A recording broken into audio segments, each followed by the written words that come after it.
Rail স্টেশনে পরিচিত রূপ অপরিচ্ছন্ন ও অস্বাস্থ্যকর অবস্থা থেকে বেরিয়ে আসতে ব্যতিক্রমী এক কর্মসূচি নিয়েছে রেলের চট্টগ্রাম বিভাগ।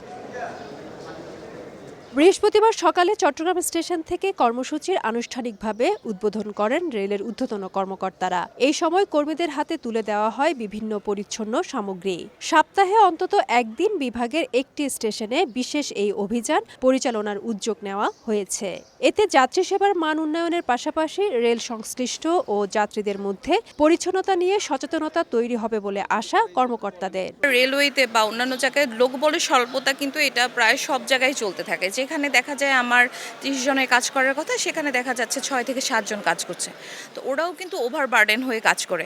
যাত্রী সেবা আমরা যেটা আপনার প্রোভাইড করি যাত্রীদেরকে, এটাকে আরও কি মানুষের প্রত্যাশার লেভেলে নিয়ে যাওয়া যায়, সেটা সেই চিন্তা থেকেই আমাদের উদ্যোগ। প্রতি সপ্তাহে আমরা চট্টগ্রাম বিভাগের যে কোনো একটা স্টেশনে আমরা এই ধারা অব্যাহত রাখবো। এই উদ্যোগকে স্বাগত জানিয়ে ধারাবাহিকতা অব্যাহত রাখার দাবি যাত্রীদের। সারফুলমূল অবস্থা অনেক বাজে থাকে, মাঝে মধ্যে দেখি আমরা অনেক নোংরা থাকে, মানে দেখতে কেমন লাগে জিনিসটা। খুবই চমৎকার একটা উদ্যোগ হিসেবে মনে করি এবং আমি আশাবাদী এটার মাধ্যমে বাংলাদেশ রেলের পরিচ্ছন্নতা কার্যক্রমে আরও অনেক দূরে এগিয়ে যাবে। চট্টগ্রাম বিভাগে অর্ধশতাধিক রেল স্টেশন রয়েছে, যার মধ্যে শুধু চট্টগ্রাম জেলায় রয়েছে ৫১টি স্টেশন।